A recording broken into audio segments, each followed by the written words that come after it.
pretty much nullified. Speaking actually of the Storm, trying to go for that Bloodstone. Yeah, he was thinking about the Rubik perhaps on the top lane too, but moves back. Very interesting, Eurus locked his Bracer. Does that mean, yeah, he doesn't have a secondary one, so he doesn't really want to finish off the Vambrace. He's already tanky enough, I suppose. And one problem with finishing off the Bracer is the fact that you're utilizing that one item with an item that you can't sell later on. Yeah. So that's heavily debated right now within the pros. Between the pros, is it a good concept? You're buying something but you can't sell it later? Right. I can feel it. The early BKB, I always love strength Vambrace because it's effectiveness in giving it to a support later on to the game, but I can understand how this BKB timing is so core to Eurus. Because then he's just going to be able to kind of run at evil geniuses, and for the most part, a lot of magic damage. Aside from that, they have the Winter's Curse into. Okay, they do have a lot of damage coming into this Doom. Can they finish him off in time though? Yeah, still protected by the Cold Embrace, but it's not good enough. A little bit too much magic damage. Coil, but with Ramses on the front line here, the Coil now broken. Abed, he's going to be able to pull a lot of these back. So both of these supports instantly. Evil Genius is now pushed forward as Ori slowed down by the annihilation. They're going to be able to get the RP on one, but the Alphonic Shield waking up Teasy. Can he get a time walk off, taking off the damage? No, he's going to be doomed by Yang. Pulled into his doom. Abed gets the kill onto the Mag. They actually are still winning the fight even after the buybacks and toss over there. Oh, poor Fly. Crit. He just sacrificed Fly for the good of the rest of EG, it seems. For the good of who? He could have survived as well. I think he had the Avalanche toss on something different, but he tosses him on the A. Anyway, MVP of that fight was definitely Abed, the way he played. He had Region Rune activated, and because of that, he was able to zip through the Chrono twice. And as he has that auto attack on, he's able to hit the Doom while he's doing that, dishes out a ton of damage. Arteezy does get the kill in the end, but then he's able to also go into backlines on these two supports. Yeah, and he's actually unstoppable right now. He got another kill. Full mana, plus the Avalanche coming in from the side. Really nicely done. Another pick off on Ori, man. Ramses in this team fight, I don't even have to talk about this guy anymore when it comes to his positioning. He just moves next to the Void, uses his ulti after the RP, is able to use the shield. I think that's what I really liked about the Abandon pickup. A counter to Doom, but also a good counter to the Mag. They're going to be able to get the toss back here. YW in range of the Abandon, jump forward by Abed. Telekinesis is actually stunning him. A Winter's Curse controlling these heroes in the AoE, but do they have the right kind of follow-up? Crit still positioning himself to try and bring down PYW, tosses the Mag over into him with the Avalanche onto the two cores. Ramses is stuck though without his bar time. He's going to be in serious trouble. Chased down by Eurus, activating his BKB to finish off the opposing offlaner, but doesn't have anything left in the tank to catch these heroes. So they just used the first BKB on Magnus. They did get the Abaddon, which is really good for Eurus. It gives him some extra gold too, but overall you just fought without that Void, and you didn't necessarily really do too well in that team fight. Void wasn't even there. What's going to happen once he comes? He's completed. Yeah, the completed Mjolnir, so now he's able to put some damage in. When a hero is Cold Embrace like that, he can still do a good amount. They are really fighting, though, tooth and nail to keep their mid-tower advantage alive. And it's cost them a few heroes, but the net worth is still even between these two teams, even if EG has a larger net worth lead. I think EG does a bit more with the net worth on these heroes because you are playing versus a Magnus and a Doom. Yeah. So naturally, these heroes should have an advantage when it comes to gold gain, at least. Yeah. But this tier 1 that you mentioned before is very significant for them and their playstyle because it allows them to play around this Void and stop him from these aggressive movements a little bit easier. EG pushed out as the 20-minute runes and outposts. Good ward. They think they can actually catch somebody. They're going to be able to find Yang here, pushing him in with the Ice Blast on top of a Chronosphere.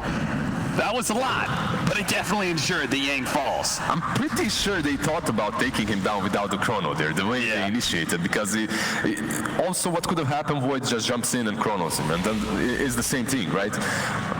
but they realized he's a little bit too tanky. They use the chrono. They're satisfied with that because now the tier 1 on the mid lane, it's left exposed. What do you think about this build? We see Deso for the puck. You've got the phase shift attack plus the 30 damage. It really seems like Ori is focused on being able to scale in this game.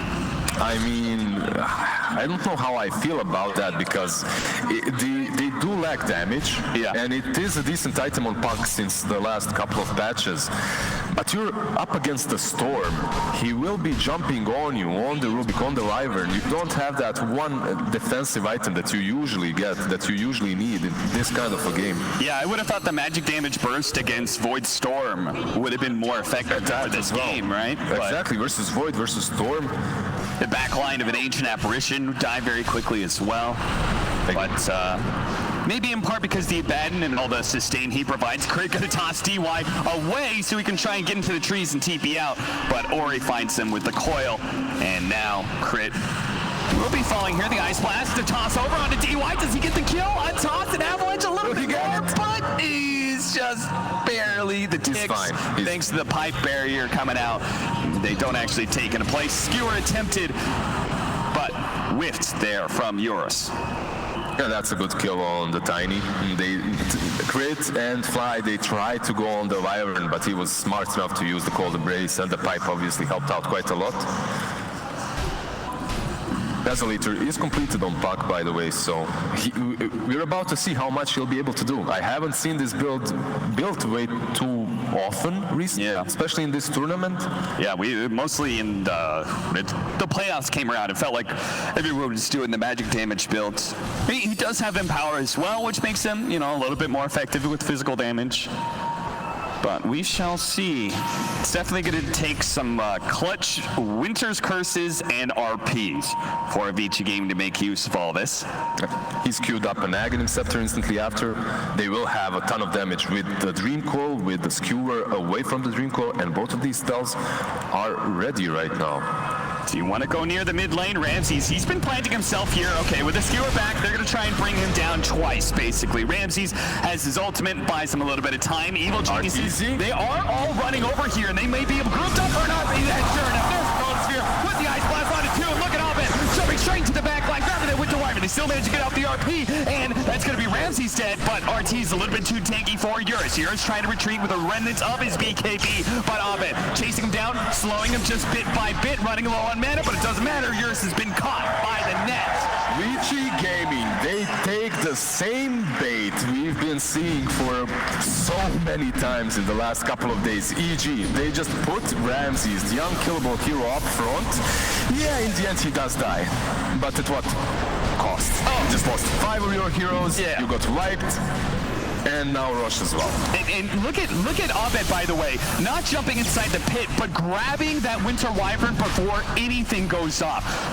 Mega clutch there, right? A Cold Embrace or Winter's Curse could have turned that engagement when EG was mega grouped up. But really, really good plays by Abed and Abaddon there. Also Ramses, the way he's positioned, he's so far away from everyone else, but they still do believe in him, and they still do connect. That's the thing that these bulky offlaners give you. They give you enough time, even if you're out of position, they give you enough time for your team to respond, and they responded perfectly. 9-19, Evil Geniuses. Finally good to see a big break in the network chart. It's been really even for pretty much the entire game. Avicii Gaming never leading by more than 2K, but finally it plummets downward. EG now holding almost a 6K gold lead and about an 8,000 experience lead. And these big items are coming out for them. You see Storm is actually going for the Aghanims as well. We have seen it a couple of times, but not necessarily this early on recently. I think it's good. If you don't have the chrono, you still can use that as a setup for the AA ult. And he has it, he bought out. He has the Aegis, so he understands that he doesn't really need to save for that buyback. He just needs 500 gold more and he'll have it. Farm a few more neutrals, maybe sell some items, and it could be game time for Evil Geniuses. This time, they're going to be the ones on the offensive. with these timings, like the BKB also on RTZ. You can see Ori as well. He had the Aghanims queued up, but after the last few engagements, he understood, guys, I'm just dying. There's no way I get this Aghanims for our combo wombo to work. I need to get the Yules. And I can't blame him, but if he goes for that Yules, you will lack the damage, and your strategy was to get the Aghanims plus the Skewer from Magnus. That's usually how you play it, at least. Successful scan, trying to find, but it's the most elusive hero of all, the puck on that high ground. So that rotation is going to be a bit of a whiff there for EG. They'll take anything they can find at this point with that Aegis. VG Gaming, at least they're doing a good job at spreading the map at the moment. They were farming the top. Doom was on the bottom lane. But you're scared. You're scared of the mobility that comes from EG. You can see this Abaddon is taking your tower. You can't go on him, obviously. But if you go to farm somewhere else and you show yourself, you're scared of the Chrono plus AA. They got a pretty decent way to be able to at least slow down the pushes on these towers thanks to the phase shift attack. Ori almost getting caught here. Waiting Rift attempted on Abed. Misses that one. Well, push to slow down. Eurus did show himself. This instantly triggers RTZ. He goes top. He's in the trees though.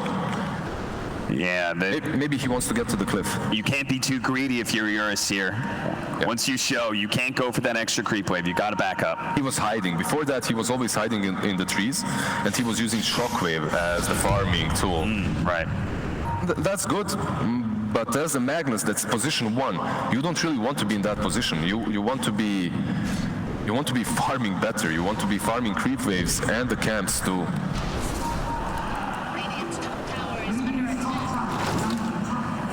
Okay, we have that Aghanims completed completely on Storm Spirit. He has the quickening charm as well. It's funny watching that net worth chart just go back up in the favor of VG Gaming when nothing is really happening and VG spread around the map. In part because the Mag and Doom, just that natural gold that's flowing in for them. It's helping to even out this game. Yang is level 17. On that level 15, he gets the plus 150 Devour Gold. Magnus just farms extremely fast. An Abyssal Blade pickup. Another great way to be able to lock down two very mobile heroes in the Void and the Storm Spirit. I really think VG Gaming still have a good shot in this game. Even though they don't control it right now, you have so many good spells for the late game. You have the Doom, you have the RP. You can never count out a team with those big team fight abilities. Yeah, I mean, Aghanim's puck is incredibly strong, especially since he with the right-click build, he'll build into late game a lot better. If he gets that 420 GPM, who knows what happens, right? Yeah, his net worth is going to be really high. He also went for the Aghanims after all. He's not going for Yules. Okay, I mean, I'd much prefer that. When you've got a mad combination, like, why not try and make use of it? Two different BKB piercing disables on very mobile heroes. Big smoke coming, all 5 of them. They understood that Aegis will be reclaimed. Yep, you can see our Storm Spirit trying to prolong that Aegis regeneration. And did break the smoke of VG Gaming. Such a good read from him. Such a good read, because he knew that they will try to get out of their base as soon as the Aegis is reclaimed. He breaks that smoke. That was quite cute from Abed, and does help them take the tier 2 mid tower. Now Yang, just a small opening, very low committal, nothing big. They're just trying to poke at EG and see what happens. They're just making them react. That's it. Yeah. You don't go on Ramses any longer. You understood perfectly well what happens last time. So I think the plan should be to ignore him and switch to the back. Well, the Winter's Curse on crit. This could be a free pick-off here, as he's going to remain chain stunned. Really, really well played by DY. He caught him with the Winter's Curse because he also has Glimmer. He didn't go for that greedy Orchid build. He is a position 5 in this game after all, so some extra utility is really good for him. Some additional initiation now for EG with the level 20 time lock talent. So he can jump a bit farther. And almost has the Satanic, so he can really play the front line at that point. See the respect he's giving to VG Gaming. Just hits only half a creep wave, then backs up to farm neutrals. Does not want to get picked off like Crit just did. There's a double damage rune and the bottle dropped right next to it on the bottom lane, so we should see, I believe, the Void pick this up. Yeah. Arteezy comes in. And Crit just revived. He's TPing to the tier 2 to join his team. Oh, okay.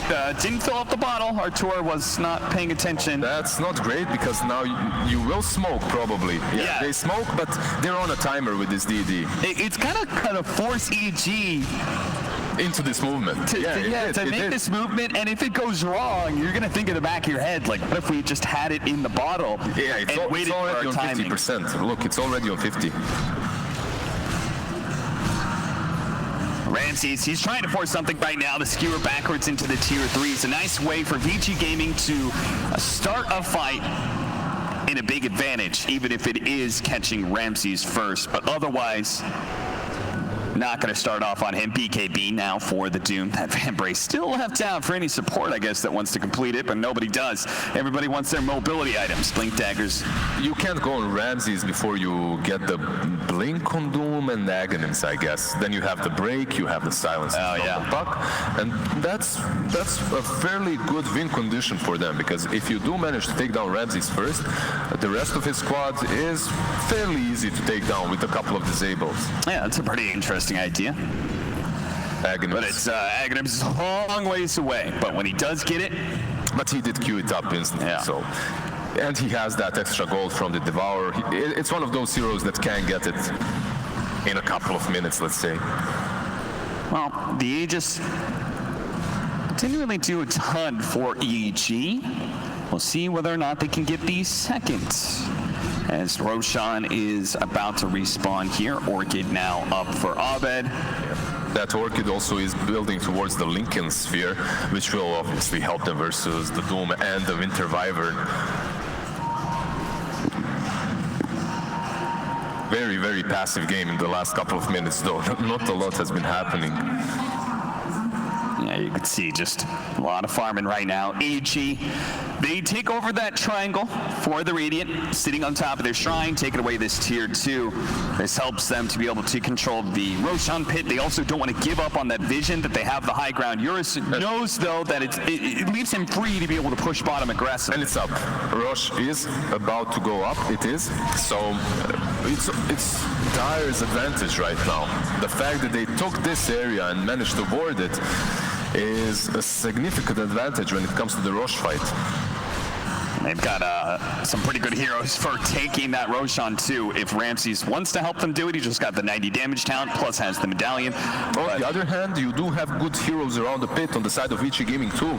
If you find too many heroes inside, you can RP them, you have the Winter's Curse. I think that's why they're waiting on the high ground. Look at them. Yeah. They're just sitting here waiting for the smoke. They know eventually VG Gaming is going to be like, guys, we can't just give up Roshan for free. Let's push through that area. And that's where that high ground vision is particularly effective. But if EG isn't patient enough, they may lose this opportunity.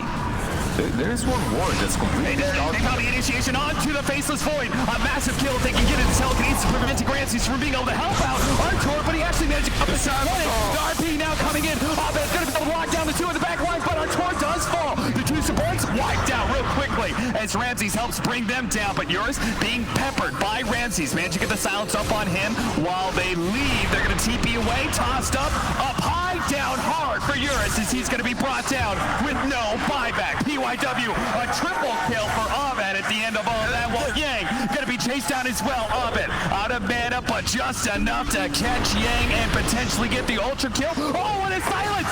He got the Orchid off onto Ori. Ori comes back. It doesn't stop, man. Abed continues to find winning conditions for evil geniuses. They're going to munch up to the high ground. Great team fight by them. That Aghanim just beats away the rampage. Arteezy getting carried again. Kept the Void alive for such a long time. They couldn't take down Arteezy. I loved his positioning. Yeah, he did get doomed, but he bought enough time for Abed to jump into the backlines. At first you said the 2 supports are instantly dead. It wasn't the supports, it was the puck. But he looks like a support. Once you get on top of him, he's so squishy. As Storm Spirit makes him look like nothing once he's locked down. Looks like the melee racks is, they may have just found another opening, grabbing both their supports now with the Ice Blast coming in hot. BYW and D-Line, they're just gone. Winter's Curse onto, okay, that's a nice stun setup here, but at the end of the day, well, Ramses actually doesn't have his ultimate, so he is going to be falling here. The Euphonic Shield can only buy him so much time as PYW brings him down, but the rest, they want to be able to catch more. He buybacks. I believe the plan is to go Rosh Pit, instantly. Puck is up in 25 seconds, but I don't believe that Vici Gaming are ready for this. Oh, well. They're just going to go take for that it. back. Yep. Vici Gaming, they're trying to play this fast, getting a little desperate.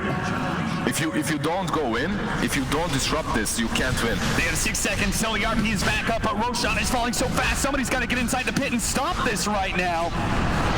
But there is going to be crit. Look at him, just running in to make sure they can finish off Roshan freely, and now Vici Gaming have to retreat. But Abed, he knows that whoever he grabs at this point in time could be victim to dying with no buyback. That's why he's just running headlong in. Same with Arteezy right now, as he does have the Chronosphere up. They're trying to find them, but they aren't able to. Arteezy, for some reason, he didn't go with the Storm. Instead, he went for the Rubik. I think maybe if he followed up on the Magnus and the Doom, that could have been a little bit better for them. But they're in a really, really strong position right now. You have the cheese on the Storm Spirit. I believe the Aegis has been picked up by the Void. Arteezy will not be able to die any longer. Successful game of hide and seek for Vici Gaming, gets them out without losing anybody there around the Roshan pit, but they are now 12k net worth in the hole against Evil Geniuses and left without a tier 3 mid. It's difficult for them really to come back. If you're a Vici Gaming fan right now, you must be feeling not too great. You have the Abyssal on the Magnus, you have the RP and the Doom, but you have to use these spells perfectly on the Void to take him down so that you have 2 chances, because he has that Aegis. And even without that Aegis, he has the Abaddon right next to him all the time, healing him up with that Aghanim Scepter. Can even now give him a Solar Crest. This Ramses completes that, and they're just going to let Arteezy push onto the high ground. Almost by himself. Ramsey's going to hit the range barracks, so he's a little bit separated from Artur. Wants to make sure they don't get caught in a big Winter's Curse or some skewer back, right? Yeah, skewer back would be make this fight a little bit harder. Eurus forced to blink away from Artur. He isn't really interested in heroes at the moment. He's just taking down objectives, skewer back. Skewer back onto the tier 4, tried to chain it with the Centaur Sun, misses, and Arteezy turns around, goes for the Chronosphere, the Ice Blast, the Cold Embrace is going to be able to save that damage, and look at that, PYW throws the Chronosphere right back in their face. Rocky's got three of them, Hoppin, the Winter's Curse, and caught Hoppin right, he jumped in, they're going to be able to get the Doom onto Ramses. Hoppin successfully jumps himself, Doom managed to get the ultimate out onto the Abaddon, maybe there was a lockdown, PHP actually whipping Hoppin as he dances to and fro, dancing around Vici Gaming is taking them out. They have a buyback onto Eurus inside of the pit. Artur, what are you doing there? Can he actually get out to the Ebony disables? Abed, they need to be able to bail out Arteezy right now. Abed losing all of his mana, but Arteezy does manage to get outside of the fountain here. 3 down on the side of Vici Gaming, and that is it. Vici Gaming. They call it. Call it here. Evil Geniuses. They get their revenge against Vici Gaming here in the bracket, and they're heading to the grand finals. The last hope of NA, or the last CIS hope in Ramses as well. Wow, what a game. The panel, they definitely believed in the Vici Gaming's draft. It looked solid. They had this Magnus, they had the puck, but it was so much harder to execute. Abaddon just completely messes up their playstyle. They were usually the ones that abused the Abaddon. They were usually the ones that would go for Yang on that hero, but EG steal their strategy somewhat and take it home. And so in the 5th series of this DPC season, Evil Geniuses will come out a total score of 8-5 to the favor of Vici Gaming, but EG win when it matters the most.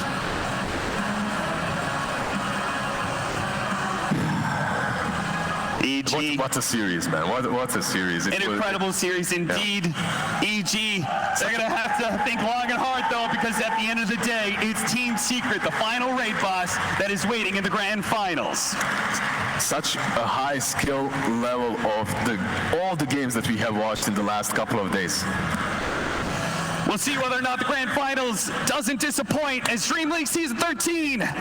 Even more action coming up soon.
Quintuple homicide.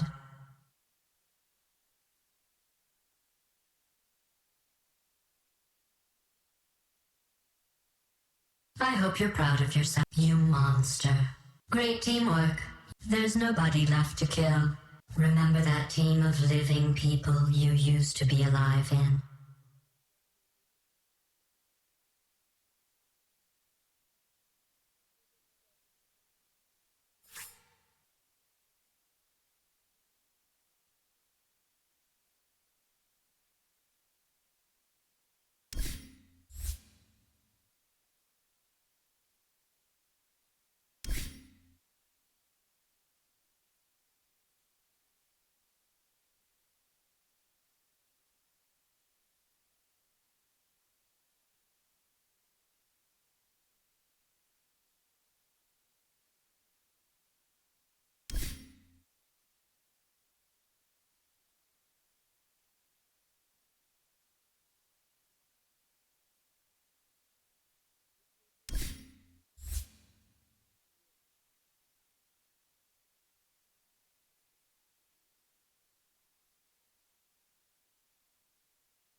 like in different styles. I also think a longer series is better for EG. Much like when they hit the loser bracket, they start to perform better. It's just getting more time to sort of feel themselves out. I also think they have just way more of maybe a depth of hero pool and just options. I think they'll just innovate here and potentially, no anti-mage, but you know, I'd love to see them run maybe something like a Naga, maybe a Crit Enigma, something like this. Like they have a huge hero pool. It's just what Bulb and Fly come up with. I also think a longer series I do think the anti-mage is actually worth bringing up because I think it's an example of trying something, seeing it fail, and understanding why we don't do that again. It's one like the easy conclusion is, oh, AM sucks.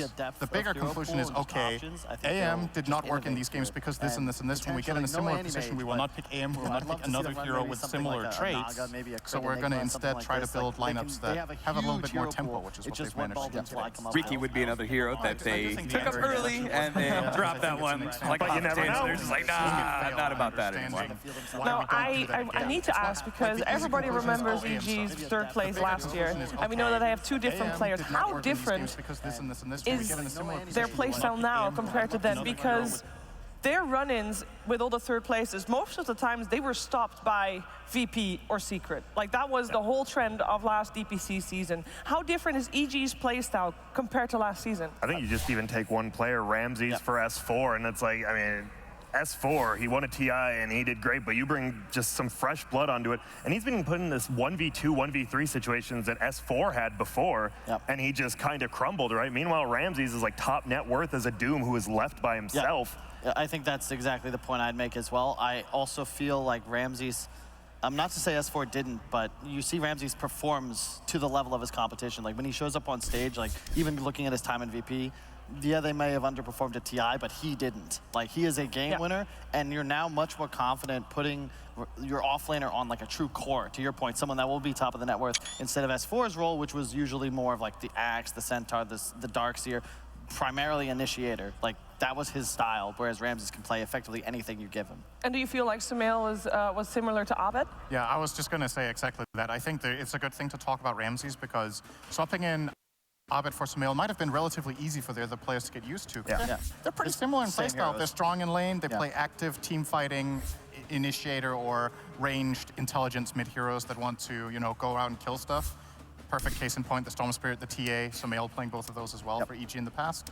It's just an easy transition for them. What's really sick about that is the fact they're able to pick up that hero sometimes earlier on in the draft. It can get countered, and Abed can still carry the game. It's incredible. Yeah, and I think if you're EG, you got to be careful about falling into traps in this drafting setup because Puppey really enjoys. We see now certain heroes and drafting concepts that are like very high power level. Wisp plus Gyro, the TA, Drow lineups. I wouldn't be surprised to see EG early pick one of these, sort of handed it by Secret, who then have something just ready to go as a counter pick. They gotta be really cautious about that and try and keep themselves open with their initial 3 picks. Yeah, let's actually hear a little bit from Bulba about their matchup against Secret. I'm pretty excited to be in the grand finals. It's like it's like we're a new team still, or I guess we have played like 3 tournaments so far, but 3 including this one, but it feels good to finally, we reached the finals in Singapore versus VG, and then now we are playing Secret, and we usually have a rough time versus VG, but we're able to beat them this time, so it felt really good. Team Secret's a team of just like, they have really high skill players on all their roles. They have a distinct play style. They just play very good. You know, they're very composed and patient, and yeah, they play really good. That's about it. We're super stoked to be in the grand finals. It's what we were aiming for. Obviously, the main goal is to win it. We're going to try our hardest to, you know, do our best for Team Secret. It's a great honor to play them, and yeah, it feels good to be here.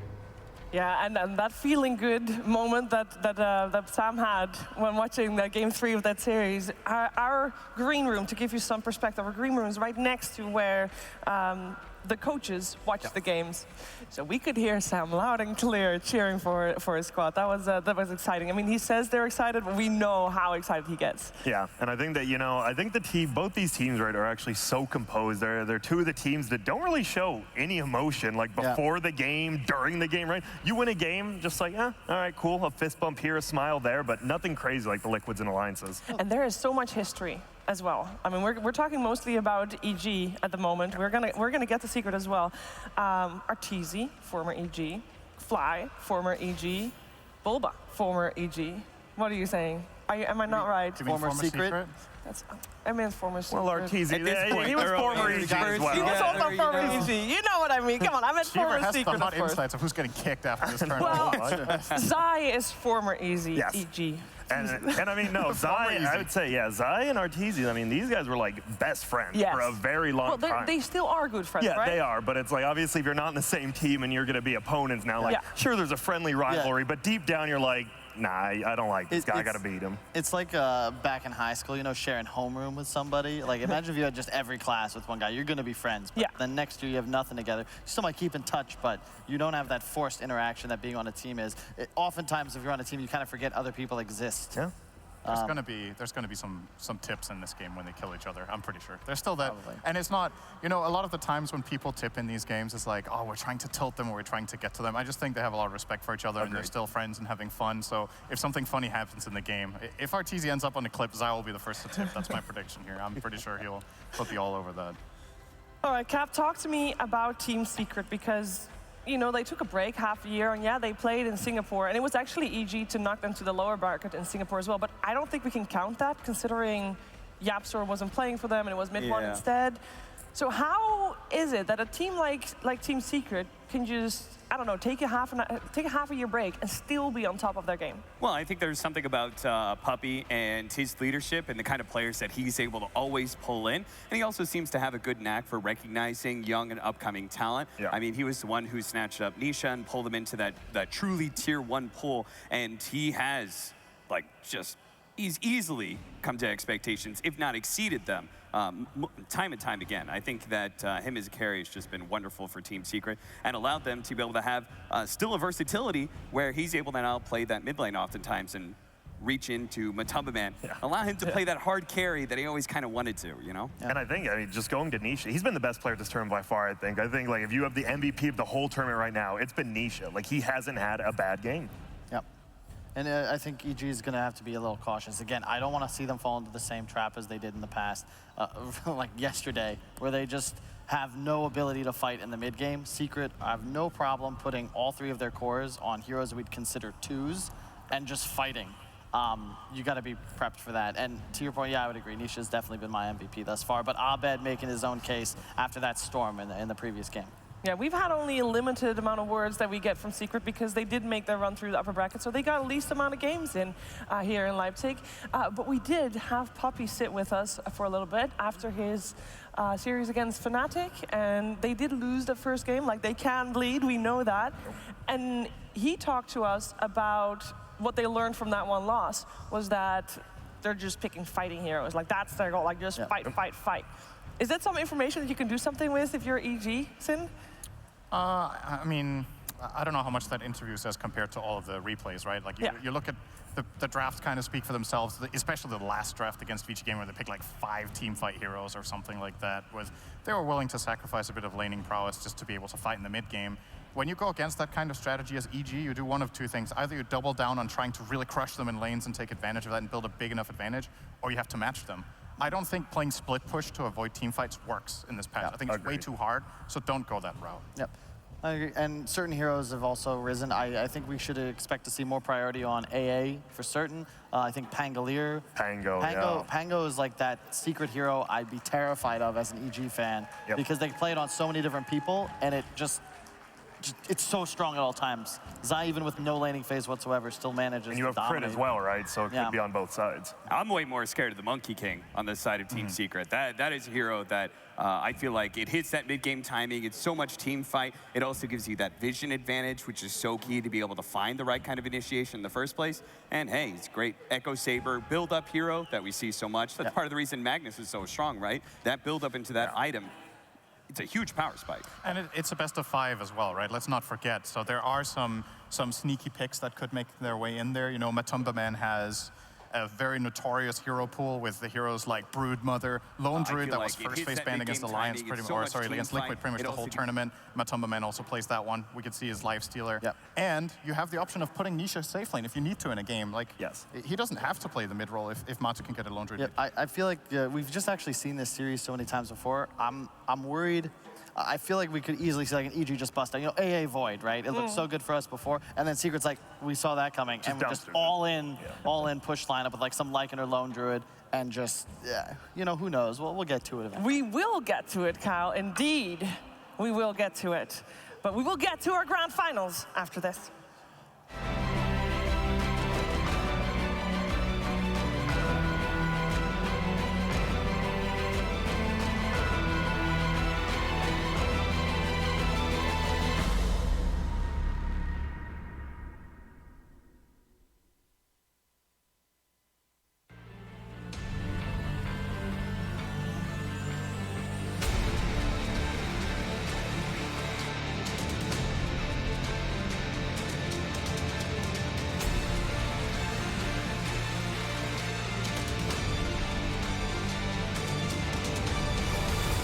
Great Gaming Esports, professional esports housemaker. Multiple witnesses have reported mysterious shadow sightings all around the city. According to experts, the origin of these shadows is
competing with the best. Playing a major for me is just meaningful. It's the second best Premier tournaments we have in Dota 2. I think it takes a lot of motivation and dedication to keep working hard before the majors start. Playing majors always is something to strive for, especially with the qualifiers now. It's not that easy to get into them. You just basically need to be ahead of everybody else. In a major, as a team, you've got to be prepared to make sure that you make no mistakes on this live stage when the whole world is watching you. Like, it could be stressful, but if you just focus on your game, you don't think about titles or money, I think it's like a normal Dota day where you just play for fun and enjoy the game. You guys ready for some Dota? Are you ready? Are you ready?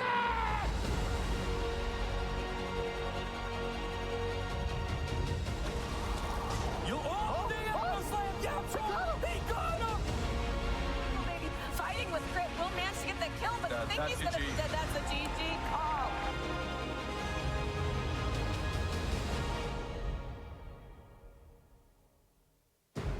So far, this tournament's been pretty casual for us. We're playing without stress. We're just having a good time. We're taking it easy, and we still have a lot more to show, and we always have some secrets. I have a long history with EG, and now they've cruised through the low bracket, so I think, yeah, they'll be a scary team in the finals. It's very exciting to be part of the grand final of a major, finally. And now we're playing kind of like the kings of the majors. So if we could start off 2020 with a win against them, it'll be one of the best things we can do as a team.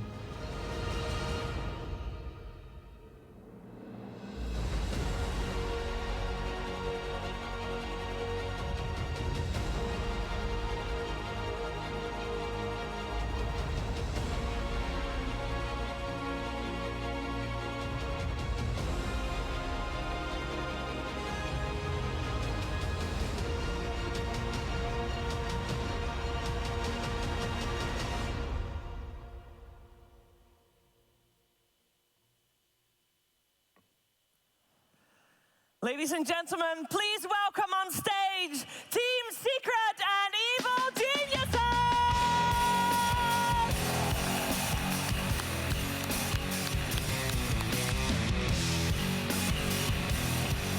That was a hype video, actually.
I feel like we're all warmed up here in Leipzig. I hope the teams are warmed up enough. I cannot wait for this grand final series. I think EG is warmed up, obviously, and hyped up from winning against Vici earlier today. Team Secret, I'm sure they're looking forward to getting some revenge because it was Evil Geniuses 2 years in a row now that knocked them to the lower bracket at TI.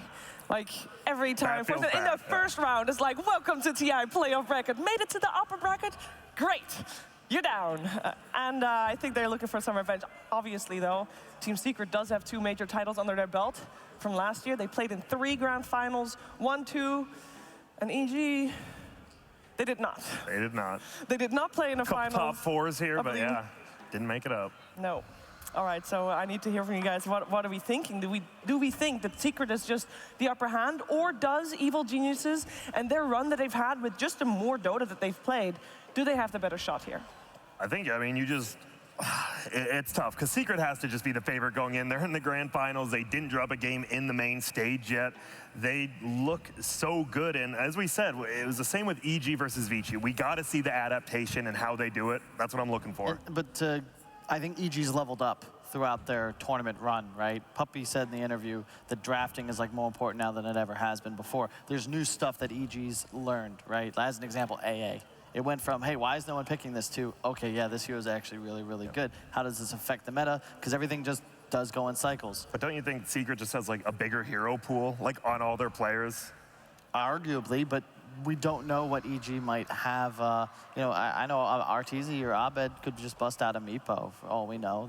They can run a Huskar. They could steal some drafts from Liquid, right? Yep. We haven't seen a lone Druid from either of these teams on the main stage. I haven't seen Oracle Huskar from either team. These are still game-winning lineups that you can just steal the game off of. Yeah, the meta is very different. It's very much now a series meta. 5 game sets are very different from 3, and it's really anyone's match. To what Kyle's saying, there's actually a pretty big discrepancy in just the number of heroes these two teams have picked. You've got Evil Geniuses who have gone through the lower bracket, have to play a lot more matches, but as a result have played 19 more heroes than Team Secret has. It's easier when you go through the upper bracket. You've found a winning formula, but in a best of 5, EG has plenty time to be able to break that formula.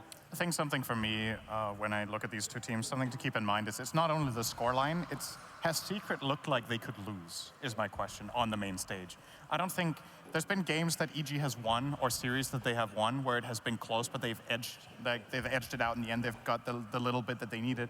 Secret hasn't really ever been in a very bad spot, I think, in the game. The closest was Vici in that game yesterday, where they had a 5K gold lead, but Secret were still very calm, collected. They had the team fight, like you knew if they just individually played well. Yeah. I mean, they almost went 2-0 to Fnatic. Remember? I mean, I know that was early on in the tournament, but that was still a very close call. Because that's the debate here, right? Is that yes, EG has grown a lot, but you could argue the same for Secret. They dropped games in the group stage. On the main stage, they haven't, like, it's not really been close to them losing a single game. So I think both teams have grown. And at the same time, Evil Geniuses, every time that they did win, like before last year, they had a lot of victories. But wasn't it every single game that EG played that they made it even? Like, doesn't matter if they're playing against a tier 2, tier 3 team, they'll still make it feel like we're watching an evenly matched teams. I don't know, I feel like that's just EG's play style. Like, it doesn't matter how, they'll win, even if they make it difficult for themselves. And I think, though, especially before this tournament, you make a good point. It's they played the same drafts every single time. You could put like a hero here or a hero here, but they played the same things. So they just played down to their opponents. They played up to their opponents. They just played their own draft. And now, as Kyle said, a little more versatile, which is good going into a grand final. And I'd like to see them keep the draft archetype they had, and I think the lineups they were most successful with, notably the one Ramses was on Veno.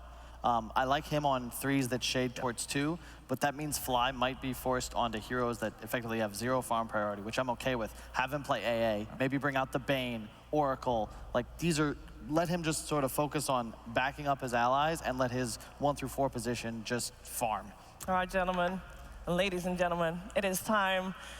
We're in the draft of game number 1 of the grand finals here in Leipzig. We're gonna have on the Radiant side, Evil Geniuses, Team Secret on the Dire side. The bans have begun. Talk Dota to me. And Chan's gonna be permabanned, I think, this series. Yep. We saw it get through once yesterday, and it just dominated the game. No more. Yep. If I'm EG, I'm getting rid of Puppy's Lich 100% as well. I think Doom is gonna be hotly contested along with Wyvern. And the AA versus Wisp relationship is also going to be very important. Same goes with the Disruptor Naga Siren. I anticipate on the Enchantress side of things, it's just going to be permit banned. As we've seen towards these last 2 days, basically. There you go. Which is good going into a grand final. And I like to see them keep the draft archetype they had, and I think the lineups they were most successful with, notably the one Ramses was on Veno. I like him on 3s that shade towards 2, but that means Fly might be forced onto heroes that effectively have 0 farm priority, which I'm okay with. Have him play AA, maybe bring out the Bane, Oracle. Like, these are, let him just sort of focus on backing up his allies and let his 1 through 4 position just farm. All right, gentlemen, ladies and gentlemen, it is time. We're in the draft of game number 1 of the grand finals here in Leipzig. We're gonna have on the Radiant side, Evil Geniuses, Team Secret on the Dire side. The bans have begun. Talk Dota to me. Enchant's going to be permabanned, I think, this series. Yep.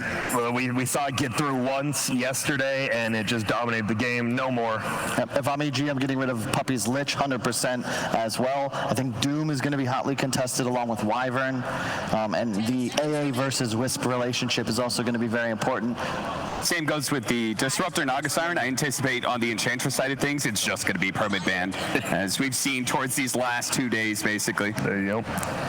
And we didn't even mention the Disruptor yet, but it is still, Cap, I believe, one of those heroes that has like the highest win rate, despite being like, I think it's 70% plus. 30% or 30 games picked this tournament, which is crazy high already, and then a 70% win rate on top of that. Very high. There's been a lot of strategies built with Disruptor where it's something truly unique to have a hero that has such a long-range catch that you can technically build a lineup without any stuns, as long as you can run at the enemy and feel strong.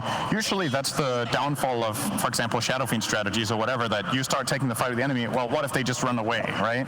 But you always have the glimpse. 100% agree. I like the tiny ban from Secret as well. It feels like a lot of times Crit is the primary playmaker for his team, and outside of the tiny, I haven't really seen him as effective on like any of these other roaming 4 positions. He's not, at least EG hasn't been willing to give him Shaker like Secret is Yapzor, and Crit's just not the same player on heroes like Wyvern or the ones that I want him in the fights. I love that was the one you had to mention, the Crit Wyvern. It's just historically not gone well. Meme hero.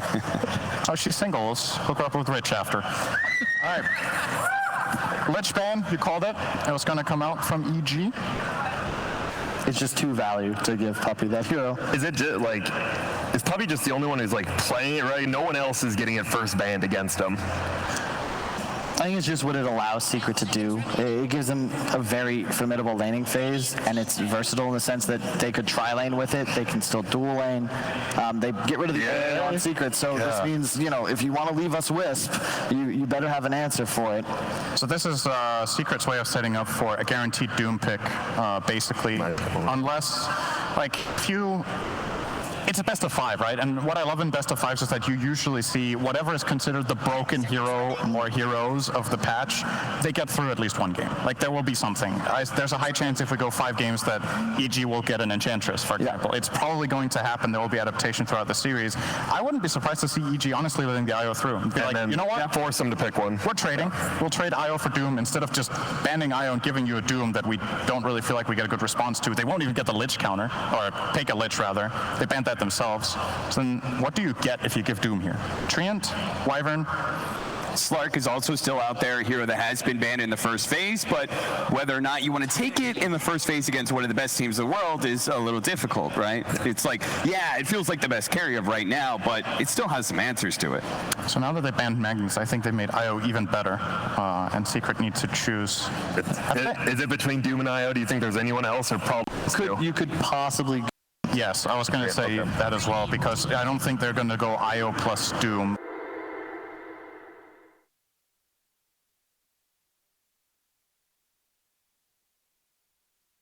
Not really demonstrated they can beat Wisp.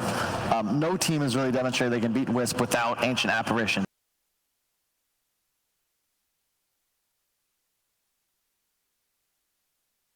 Seconds remaining. Out of the pool from now on. And I think it makes Doom a more difficult hero for EG to pick, because both IO Gyrocopter and IO Slurk, because of the IO's presence and the regen he provides in lane, it's actually very effective against that hero.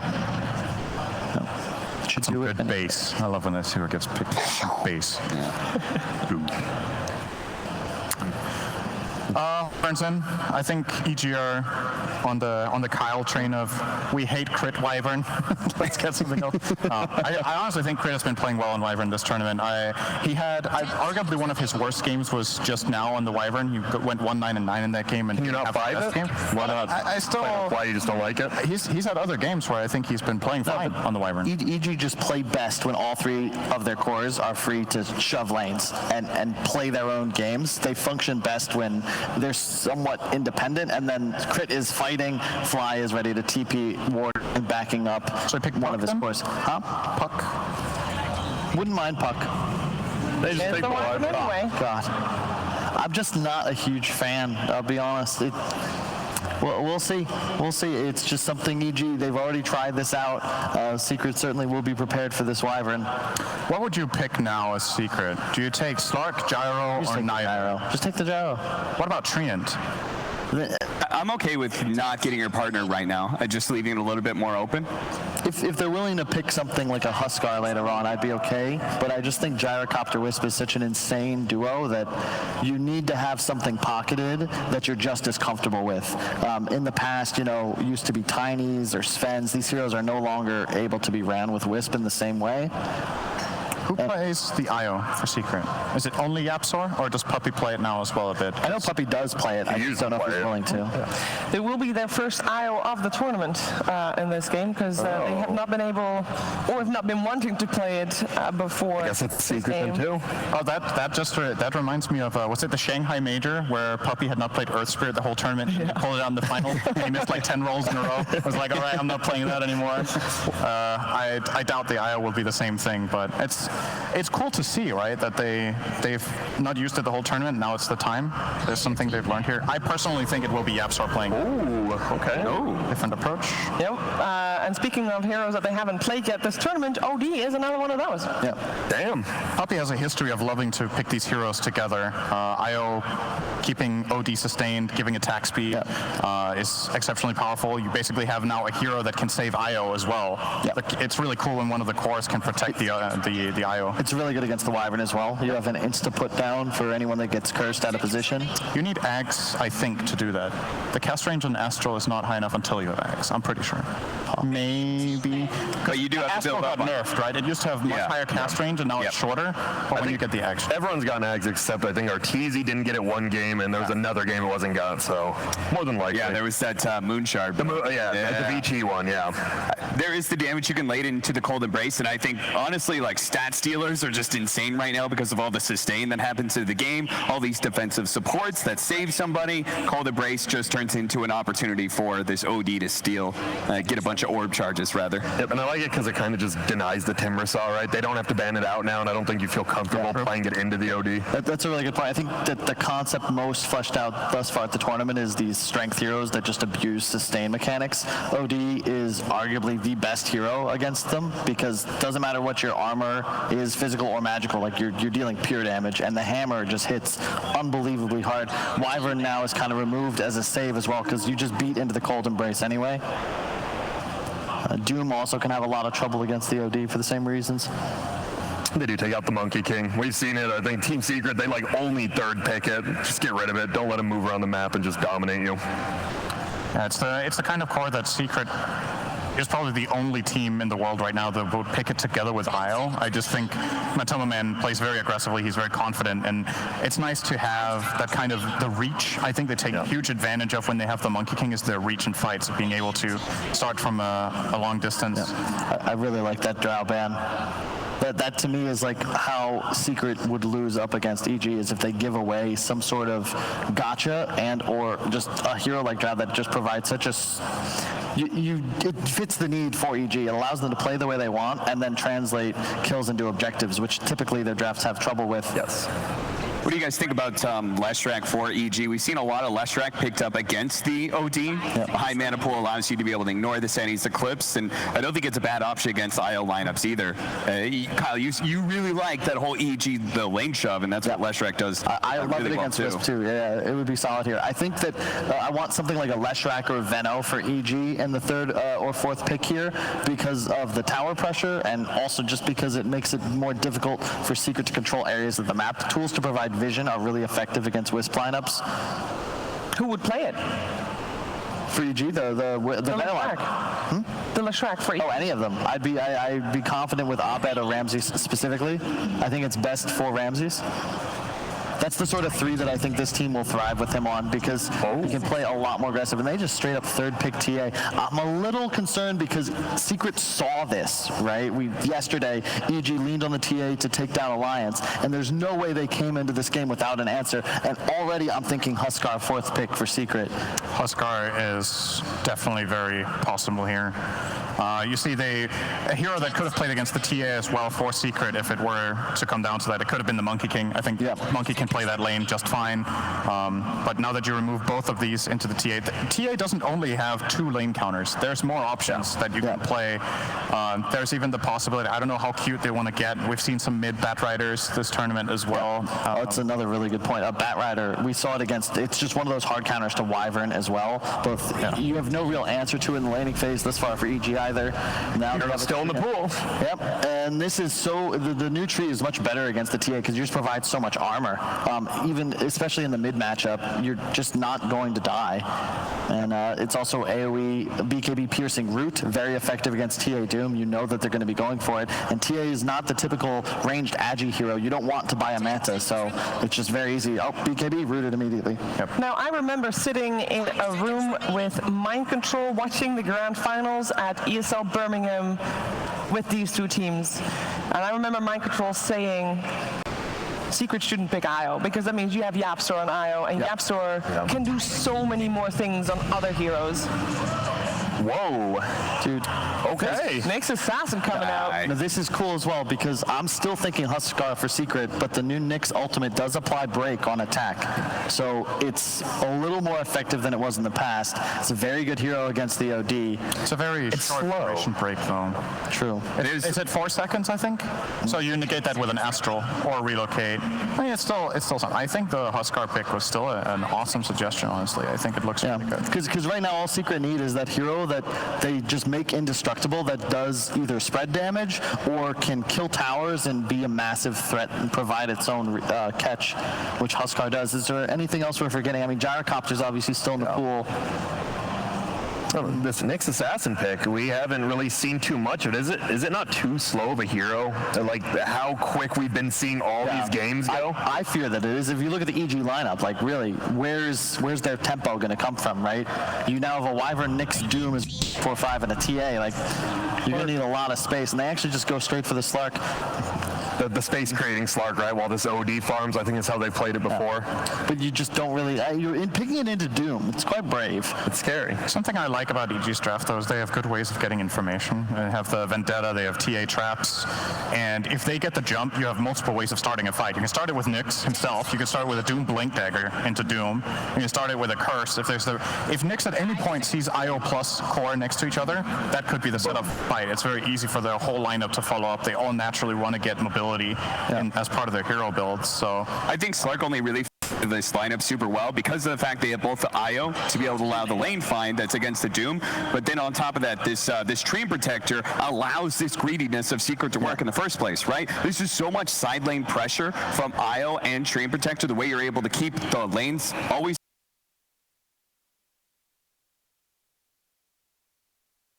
and use synergy. I just want to quickly mention Treant and Slark in the past didn't really work that well together because when you living armored him, he would remove it with Dark Pact because you take damage, right? So now you can actually make Slark a lot tankier. And the Nyx pick also denies what I would say are the best 2 heroes for Zai to complete this lineup for Secret, which are Bat and Darkseer. You've also now banned Centaur. So his hero pool is a bit more limited. You could theoretically go for a Pango, but if you look at the Secret lineup, all of a sudden they're without any real stuns. So you need Zai on something that provides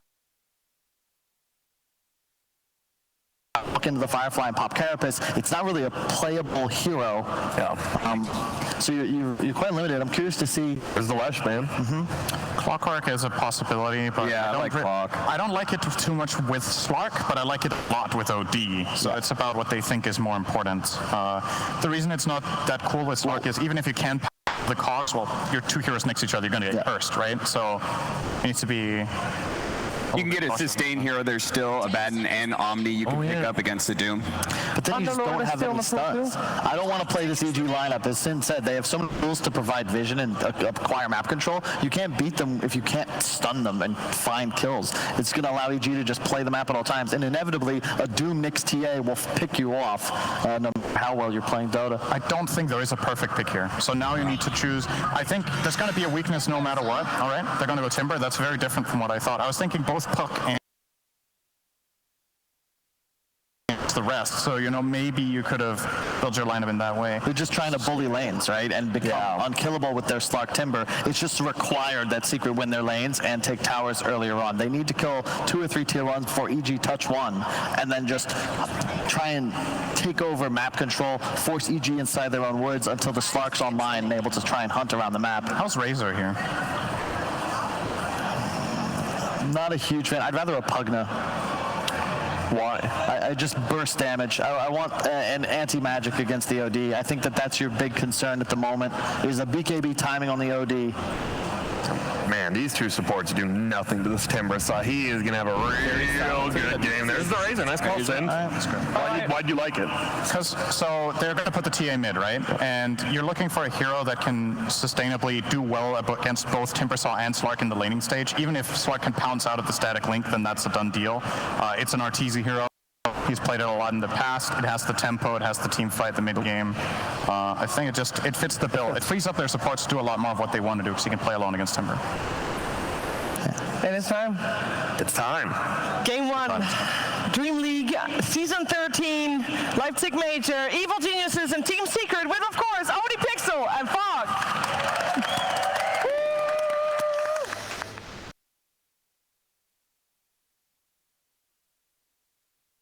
10 seconds remaining.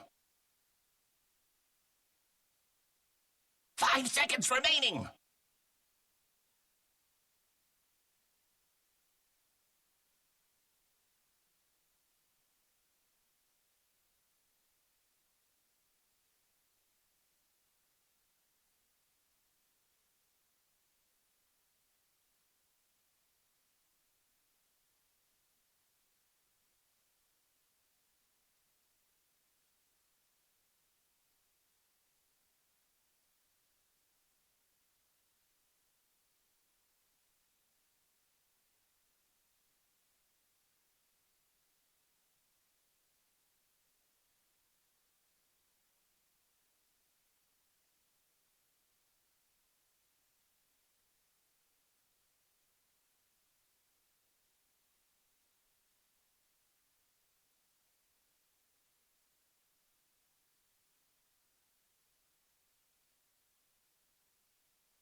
Ladies and gentlemen, Evil Geniuses versus Secret, a best-of-5 grand finals about to unfold here in Leipzig, and boy, what a grand finals they should be, folks. Yeah, we've got an IO in the grand finals.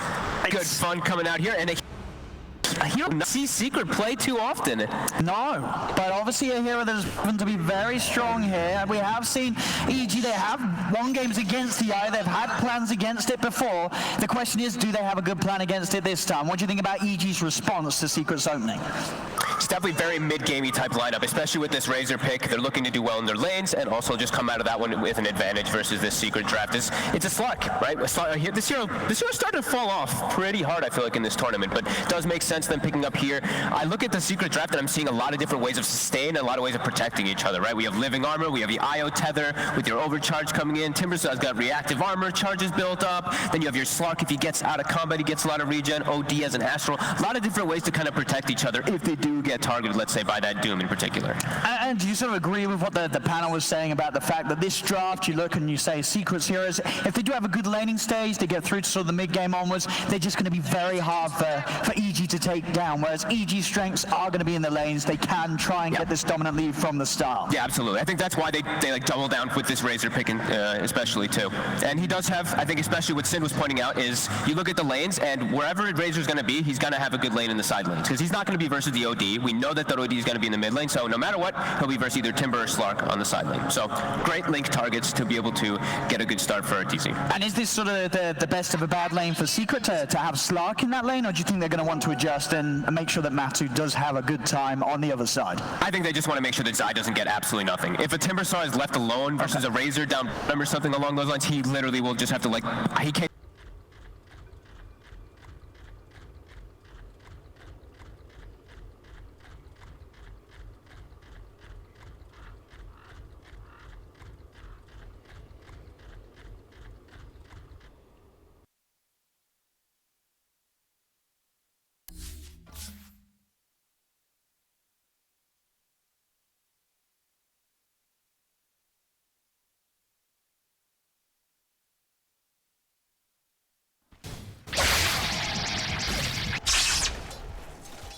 RTZ has the better lane. Love me a good tri-lane versus tri-lane. Means the top Zai will be able to get a decent amount, but Ramses also will be able to get himself good free farm up there too. Once Doom starts getting some levels, can be a bit scary though. Then once you get like level 3, of course, as we see, you get your reactive armor. Doom can get punished a bit by it, but we'll see Ramsey, he'll manipulate. You know, you won't actually just like play inside the lane. You'll start pulling the creep waves a lot so you don't eat too many of those whirling deaths. But Zai, he's gonna have a good time up here. And in the mid lane, do you expect to see any sort of action? I mean, looking at sort of the supports on both sides, is there going to be the chance for support to stray away from that bottom lane, or will they be kept down there for the most part of the early lanes? I think we're probably going to see some just lanes just static, honestly. I don't really see any big rotations coming in, like Tree and Io ganking for an OD. Maybe if he, like, TA steps way too far up and gets astraled in a very disadvantageous position, but I don't think so. The mid matchup is also a pretty fun one. I think the OD does pretty well for the first few levels, but then, Ramsey's dropping low. But then as the TA starts to build up those levels, the refraction is very annoying, as you do have a damage disadvantage on OD. Already Yapzot and Puppey just trying to sort of mess with the... No pulls allowed. They're trying to. Indeed, both of the camps will be blocked up here. Oh, yeah, the other one. Yeah, they'll leave the large one up, but they get that small one, so won't have any chance for an easy pull for EG to make to the small camp. This looks good, though. Like, RTZ's getting full free. I mean, they're still level 1. It's a lot of burst. Puppey's going to try and come in with a heal, and Matu still has the pounds available, so he'll be okay. Like that he goes for that, too. You see level 1, he's not versus this main lane hero that he can traditionally just beat on and get those stacks up. He saves the point, gets the pounce just in case of that. EG almost with a heads-up play there as soon as they hit 2. And now we're seeing what we were talking about. You know, you don't, as a Doom, you don't want to lane 1v1 versus Timbersaw. You're going to manipulate. And mid is actually dead even. 8-8, 9-8. Oh, sorry, 8-8 and then 8-3, sorry. But they were pretty close, like, just in those last hits anyway, even though Nisha now does have a DD. Yeah, just about half a level advantage with the way that Nisha's been able to play with the denies, using that Astral to his advantage. Really messing with what Arbeck can get from the dire creeps. And in that bottom lane, as the levels start to come in, do you see EG's lineup, you know, when they get like their level 2s, level 3s, will they be able to do more damage than the Secret's able to sort of sustain through? Every time I've felt like one lineup would do better, then I see the other lineup with a tree in the lane, and the tree always ends up just turning the lane for some reason, so... We'll see. I think it's a lot depending on the positioning too, but Nyx looks pretty good in this lane. Like, he can just kind of walk up and bully them away, and we're actually seeing that start to happen. Matumba's actually like, I'm out of here. I'm not getting free farm at all. I'm not getting Murniach anything. Razor 11 denies. They're switching lanes. I mean, they need to. As you say, Matsu having pretty much no chance to look at the creep wave. That top lane has actually been set up, so he has got a juicy double wave coming into him. Oh, yeah. Thanks to the way that Zai pulled in. So Zai being a bro and keeping that set up for Matsu, and should be able to farm it without any looking from EG. EG's going to try and get in on top of Zai, but a quick Timber Chain will break him away from the static link. And we'll see if EG remain down here, or if they do decide that they need to send more attention up to top to ensure that Matu doesn't get that space. This is a great lane setup for EG. Immediately, RTZ, he sees Slark top. He's going to port up there as well to keep that pressure going. Yeah, this is really nicely set up here for EG in the start. Yeah, the supports start to move from Secret as well. Puppey will head up, so there's that safety for Slark as soon as they see RTZ. Here we go, nice little high five there. Still, look at the denies on Nisha. I mean the DD definitely makes a big, argument for why he has so many of them, but he's playing really well around those Astrals. He's actually got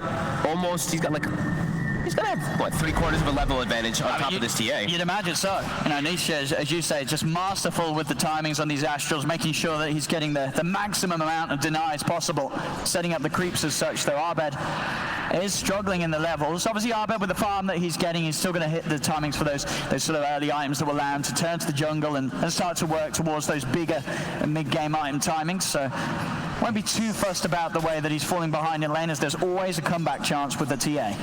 Matumba's much happier up here. Even though he's still versus the Razor, it's because it's in his safe lane. It's not as long as this chase, but he still is going to get linked up and have to deal with that most of the times here, as it's a big link. 50, 60 damage for RTZ.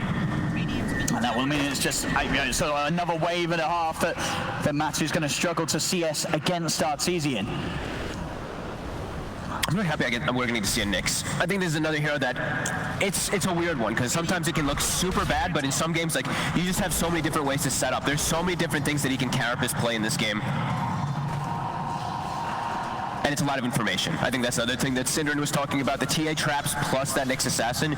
You can really just start to get so much info on the map. RTZ steps forward, but he's dead! He was he doing? Did he not look at his health? He just walked in range of a pounce, and Matsu, I mean, there's no counterplay. There's no way you can start stealing damage at a rate that's going to stop Matsu from getting away with that. He was sitting at what? He was like 168. I thought he was going to back up and heal up a little bit more. Yeah, a little bit of a misplay there from Arteezy, giving up a very important kill, of course, for Matsu. You know, he'd moved intentionally to that lane to continue to pressure Matsu's Slark, and he ends up feeding a kill to him. 3 runes for Nisha. I believe that is why we see the tip coming out there. He actually been pre-checking the runes, and he has gotten all 3 of them. DD, regen, as well as a haste. Arteezy will, of course, return to that top lane, as that is the best place for him to play. Well, in theory, he's just got to make sure he doesn't go down again. Bottom lane, Ramses here goes under the tower, and some nice outplay with the blast. Gets the kill. Gets the courier. Gets the courier. We'll see if Zai can find him. Comes in with the timber chain. The Shackram is hunting, and he will find. So Zai does manage to get back in, get a bit of revenge up top. This time, Arteezy getting aggressive onto the eye. Arteezy hit the distance, and Arteezy is falling low. Pounce has already been used, so Matu's got no further way to close the gap. Arteezy will live. Also at the TP up from Yapsor to make sure that they couldn't go for anything more. Grasp is thrown down.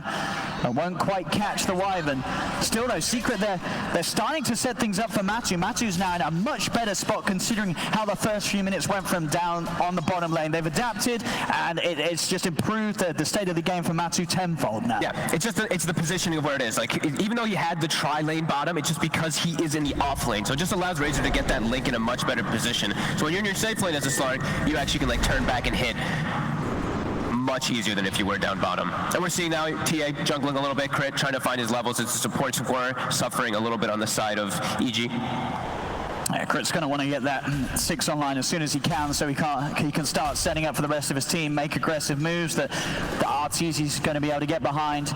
Even Ramses, as now level 7, he's ready to make plays soon when he skills the Doom. Yeah, he's holding the skill point. We see Ramses do this quite a lot. He was doing it on as a Batten. He actually was level 11 last game on a Batten with only 8 points skilled up, so just deciding if he actually needs it in the moment or if he sees an opportunity with a rotation, if he can. They might try and do something down here. Got a lot of stacks already. They're going to bring 3. There should be a chance to come up with the Doom. Arteezy and Crit ready to help Ramses out, and here's the commitment. They're bringing 4. They've got the static link, and with this sort of control, it's going to be a big build-up. Zai is tanky, of course, early on as the Timber, but surely they have the damage to bring him down. There's no TP backup coming in. I think Secret, no, they cannot save him, as EG will manage to bring down Zai. Takes a lot of resources, but they get the kill done. I don't think you're too upset with that, even if you're Secret. Like, the thing is that who gets getting the last hit, actually? It's Ramses. I think Arteezy probably likely wanted that one because of that rotation, but he just wanted to get the hell out of top lane with this rotations. So, pretty even. I mean, as you said, that is the thing. Every time this move's happening down there, Matu continues to have more space on the top lane. Yep. And that's sort of an early lane setup where EG had that advantage down bottom. It's just a pipe dream now. It's so long ago, you don't see that being shown at all in how far Matu is right now. He's up there level at the top. And now you look at EG's lineup and how do they really want to contest and put pressure onto the Slark now? It's not really looking like they have great options to with their heroes. They have to probably bring Ramses up there again, but without Doom, he's not really much of a threat versus this Slark at the moment, especially when he has the backup of the IO. So Matumba, every time he sees the Doom, is like in those situations, he's like, yes, good job, Zai. You ate the Doom instead of me. Yeah, I mean, you can see Matu not scared to start poking at them. Crit tries to toy around with a stun. Now I'm going to look to go towards the tower, but Matu can easily juke it out. Now he can turn and start to build up some of the stacks. Ramses, he's got the movement speed with the Scorched Earth. Still playing aggressive. Even did step forward there to see if he could try and get away with a courier kill. Won't be the case. Secret's got the micro. And back on the bottom lane, Zai returns to lane, and he's now starting to get some good pressure onto the tier 1 tower. Fly will reveal himself.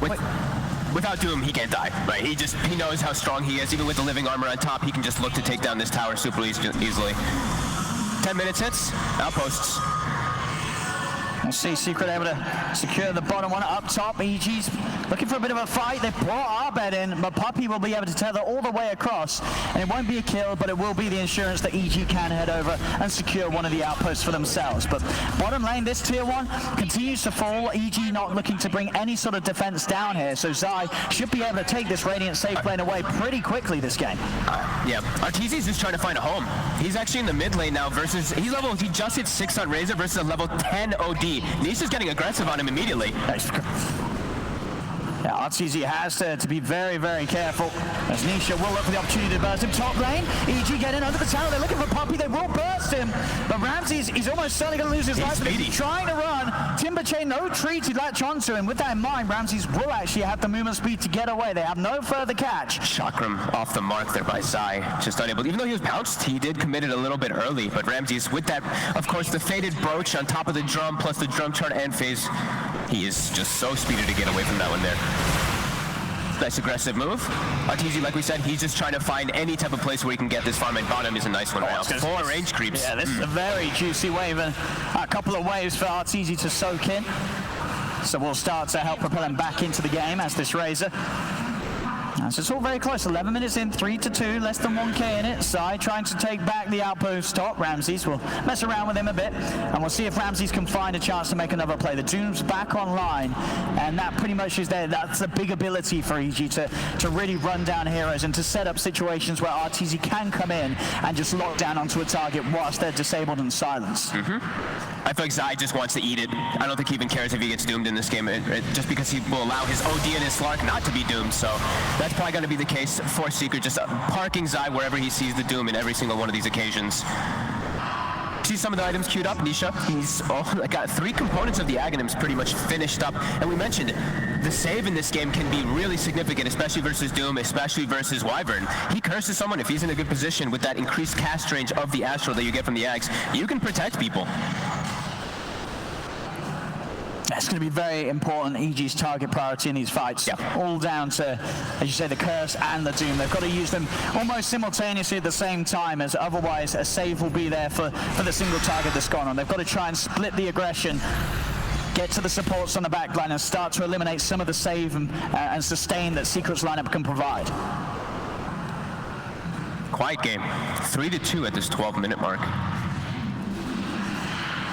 Yeah, no teams feeding away any sort of misplay or mistake. They've started to calm it down a little bit. Bottom, Matsu. They're going to poke a little bit at RTZ. They don't want to fall for the trap. Actually, Nisha, he finds Ramsey's top. They get in, and they're not even able to, they don't need to use the ult. His sanity wasn't there. Yeah, they grabbed him in place with the overgrowth, and then he rotated forward the Curse. Let's see if they can do something here. Crip is going to line up the follow-ups, and they're trying to burst down Puppey. With RTZ in the neighborhood, they will get the IO. See if they can chase down Matsu. The pounce already been used to pop the Shadow Dance. He's trying to get back to the safety of his tower. They're chasing. Crip will have another stun in a second, but doesn't want to dive. So Puppey falls. Matsu is able to escape. And Matu also builds up some Essence Shift stats for himself there too. So, you know, he kills his teammate, but he can go back to the jungle and farm a little bit faster because of it.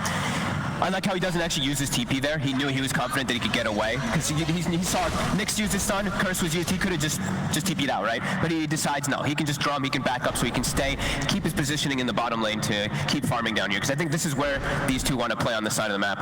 Arbed is still farming at a fantastic pace on the CA. We've seen already, like Nisha, he's been getting a little bit involved, as we saw, getting the kill on Ramsey's Doom. But obviously on the side of EG, Arbed, he's just been fully focused on getting these items done. He did pick up the blink, so he is ready to help out the team if they do get dove underneath their towers.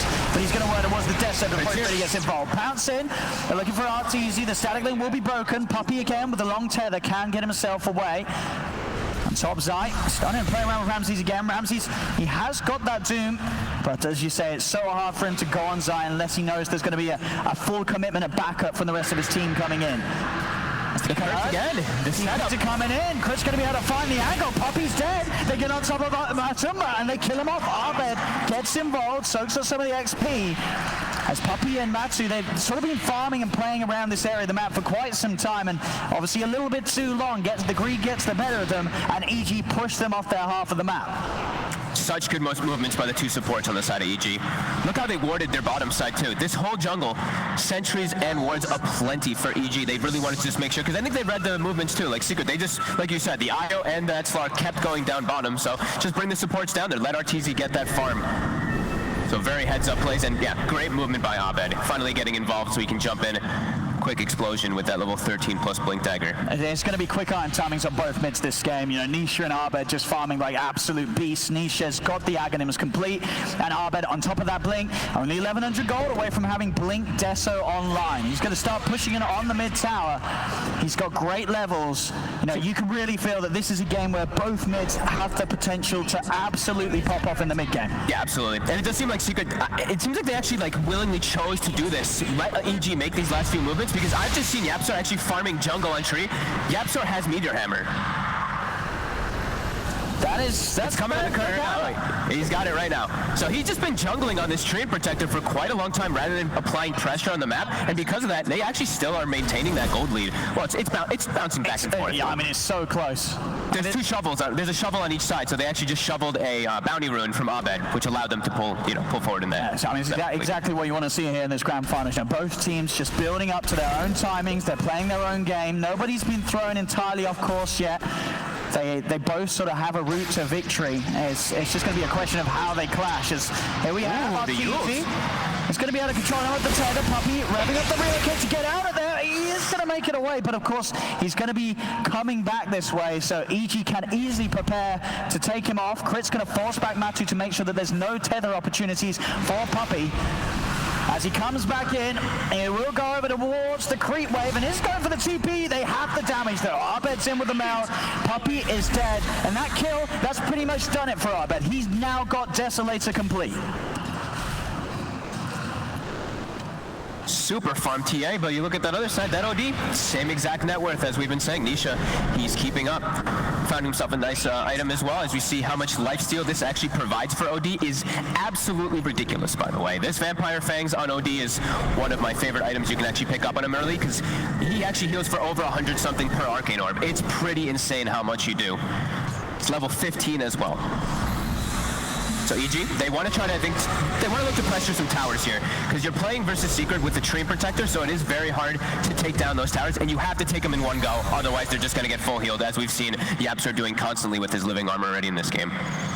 We see Zai still very much the hero that can go to any lane he wants to, even with multiple members of EG around. He knows that EG, they do not want to commit on him. We saw both the supports, Crit and Fire, having a poke. Abed was just watching. He does not want to jump in onto the timber. He's got to wait for other heroes to reveal themselves so he can get back and get those quick kills. Doing some nice damage, though, with the side blades, lining them up and bringing Zai down to half health. But for the most part, not the kill that Abed's going to be looking for. He'll be looking elsewhere.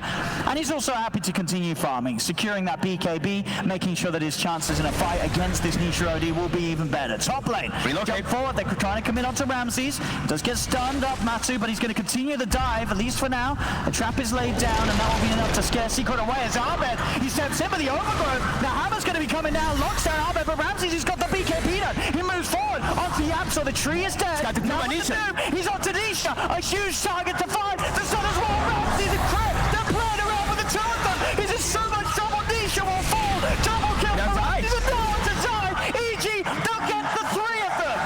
Two massive kills, both Nisha and Zai taken away.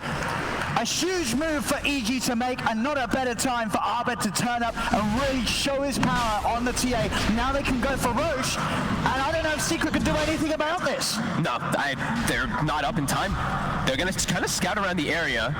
They will be respawning pretty soon, but such good plays. And also, I don't think they expected Ramses to bust out a first one. I say first item, he did have the jump, but pretty much first item BKB. That just catches you completely off guard as he's able to just run you down on that OD and get a beautiful setup. I mean, it's a brilliant combo. You know, having the Centaur stomp on Ramses and obviously Crit getting in with the Impale. That's a lot of AoE stun if they can find those angles, and they'll certainly be able to do so. They did it there without the curse, but you got to imagine in the future with the setup as well, there's so much potential for them to just hold Secret in place and allow the potential follow-up from Abed, the angles. You know, Abed, he's always going to get those side blade setups, and you see it here, just Crit and Ramses. I mean, they just weren't ready for this Doom. To come out like this, the aggression he comes in with, one of the reasons why Ramses has just been looking so hot in the games that we've seen, his offlane performance in his way, his approach of turning up to these fights around this mid-game 20-minute mark, it's been impeccable. Yeah, I love the item decision in this game too. This time around, they actually went for the Spirit Vessel as well versus the IO. We did see them in the earlier series today. They actually didn't go for that Vessel. Nyx Assassin already has it. Crit has opted to go for it really early on, which is going to be super nice for him. He's also been blessed. We didn't point it out, but he does have a Philosopher's Stone on the Nyx, plus his GPM talent. So this Nyx is going to get really farmed throughout the game. 150 GPM just static from your hero. Definitely going to be significant to see how much he scales forward. EG now claiming that just because of those last few moments. 5k gold advantage. They're picking up more items as well for initiation. I believe the blink on the Doom is coming out, so those blink centaur stomps from the Doom just become really threatening because it's so hard to avoid them. They're so fast because of that cast. And look how quick they are to play, EG. As soon as they start to see the Doom ult coming back online, 10 seconds, they immediately look to smoke up. And I don't know if Secret's going to be ready for this. They're split up across the map. EG could find a great opportunity to jump in and claim more kills. Yeah, it really just feels like the movement is just so limited on the side of Secret to actually set anything up to kill, because EG, they just have the better ones to just chain set up with like multiple heroes with their ganks as well as that Nyx. Matsu, he's trying to go on Arbit. They do have Nisha here as well. Ramsey's there. The blink stun, the Doom. He's locked down Nisha. They're focusing the OD. Poppy, he cannot provide the heals to them anymore, can he? Poppy trying to keep him alive. The re-relocate. It will take him back to safety just in time. They will manage to keep Nisha alive. That's sustain. We did mention it before, there are a lot of different ways to protect each other, and yeah, Puppy did have the mech finished up right before that, really clutch to be able to keep Nisha healed up. And now there's no Doom. Gonna see what Secret decides to do versus that, as it's really just been Secret farming for the most part in the last, what, 18 minutes or so. It's the laning phase. They've just been kind of sitting back and hitting creeps, especially for Yapsor. He's been very quiet in this game as far as kill involvement. He's kind of just meteor hammering waves, nature's grasping inside the trees. I mean, it has been very passive play from them, but I mean, EG so far, they've done a great job of punishing that. They are coming out on top. They're getting that lead that we said at the start, you've got to look out for. They've got these strong heroes that can really ramp up at a pace that is going to be hard for Secret to match. Sure, if it goes on and Secret do manage to get this Slark and Nisha into unkillable territory, the game becomes very difficult for EG, but at the moment, EG's hitting their timings perfectly. Job for Ramses will be a little bit trickier in the fights now, as we saw Zai with that Lotus Orb. He's going to be there ready to try and catch him out, make him sort of think twice before he wants to commit with the Doom. As you can expect, that Nisha will be protected by that Lotus Orb every single team fight. Yeah, in particular versus the Doom and also even the Link, right? Both of these abilities, if he does get that Lotus Orb off, is going to be really important to at least guard him a little bit there in that instance. So. And they will be also going for that Matumba Men Aghanim's on the Slark. Yeah, just a bit of, like we said, farm game for Secret. They're just sitting back. 6k advantage, though, for EG. They're getting a bit more out of the map with these moves, too. And they have the Doom, so the Doom is always going to be farming super hard, even when the game does get passive. And, of course, Abed. 203, 273 last hits on this TA. He's like, oh, you guys want to farm it versus me? Bring it on. Yeah, Abed, I mean, we've seen so many games where he alone has just provided that star performance that EGs need to get them past some of the tougher opponents, and what a time for him to be fully focused and in the zone up in this final against Team Secret. They need Abed at his best, and he's certainly working to provide that this game.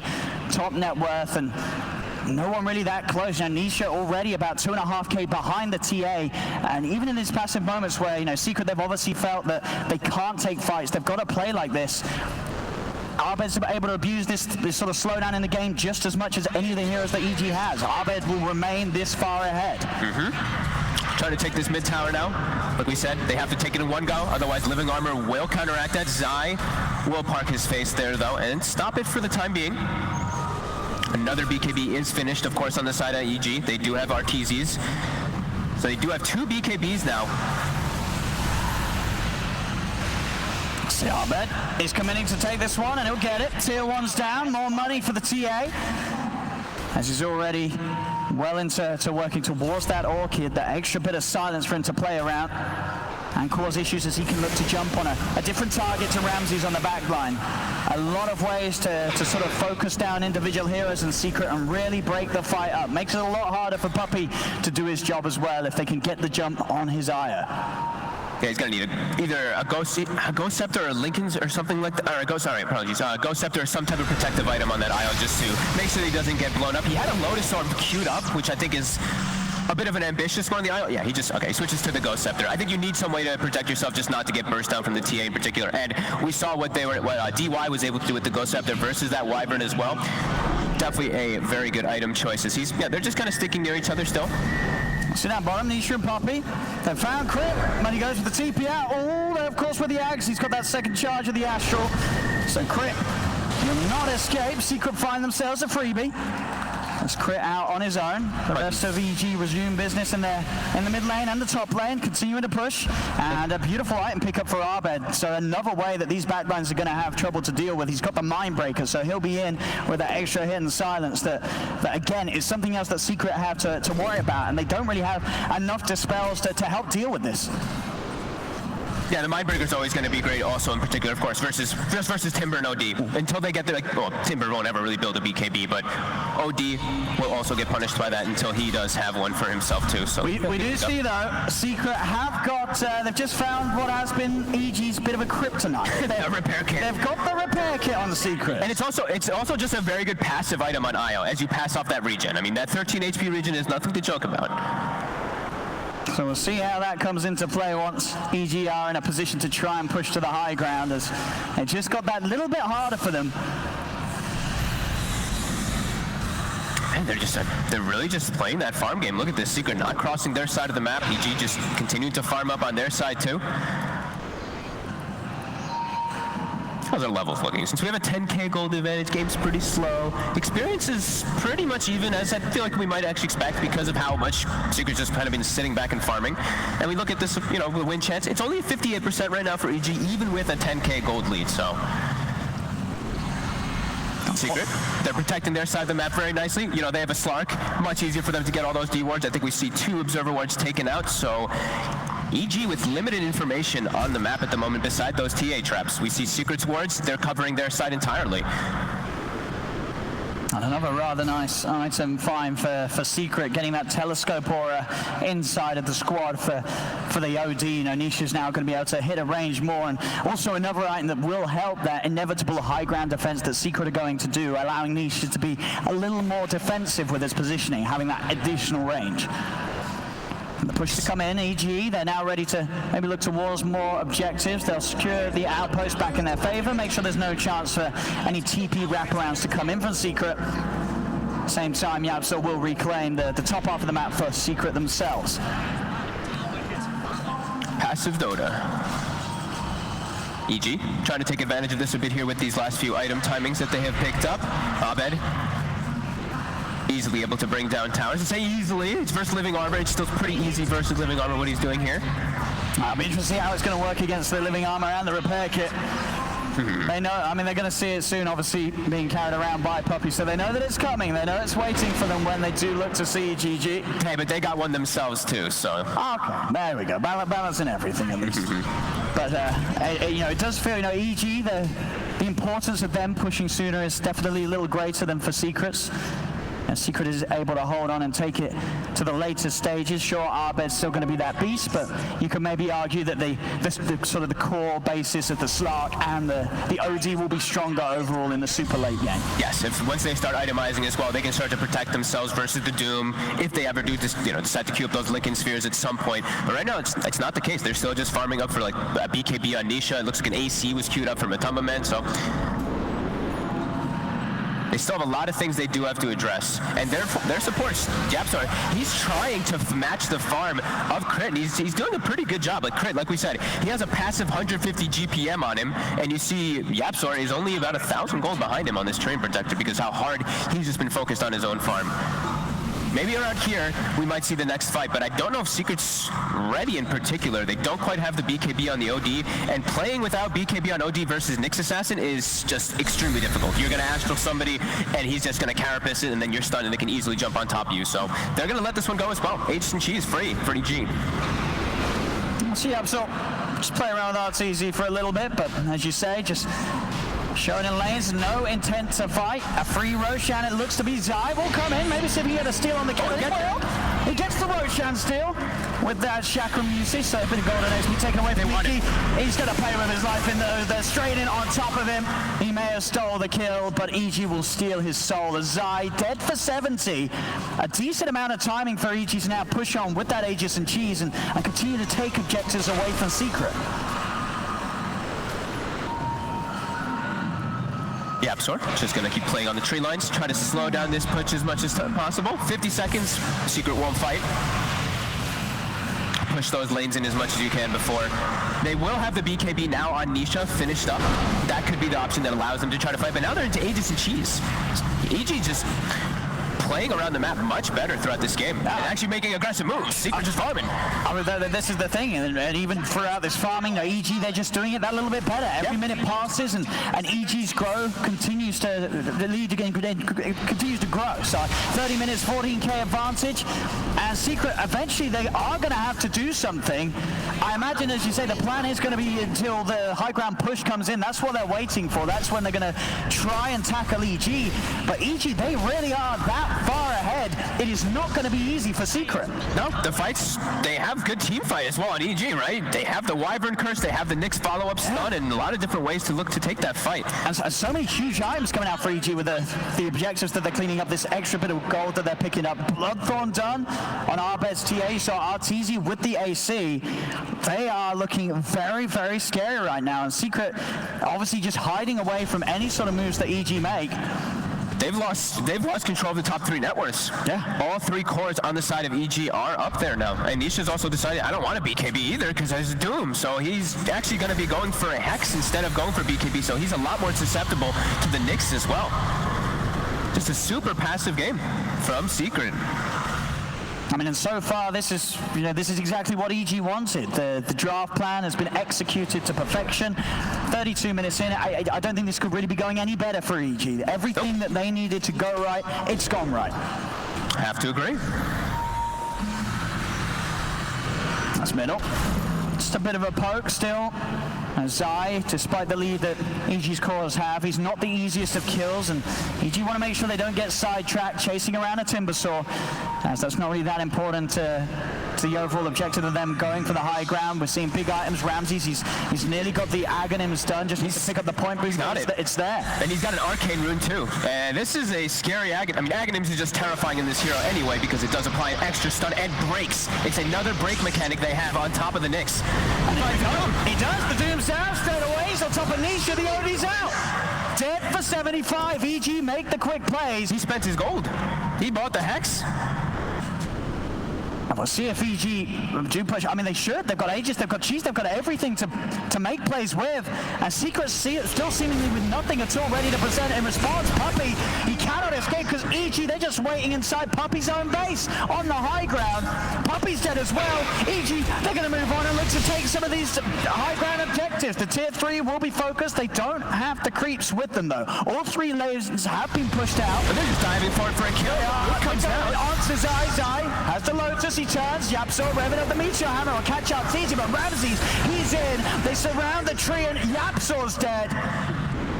That's EG. They're getting these kills. They still do not have creep wave inbound, so they'll have to back away and try and get the momentum back over here. So Secret, they are doing their best to keep the pressure outside of the base. Matu split pushing down bottom, but now the wave will follow up in mid. They're going to have the wave to go up to the high ground. They're going to have to consider using some buybacks here. YapzOr's still dead for 30 if EG pressure in. When is Secret going to look to fight? It really is starting to feel like almost like never. Right? They went for Moonshard now on the Slark. The OD, like we said, he stalled out going for like a BKB or any type of protective item for himself, going for the Hex.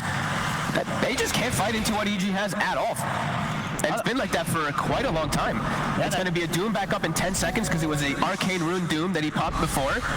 And they can just keep their faces parts here, and they just continue to grow the lead.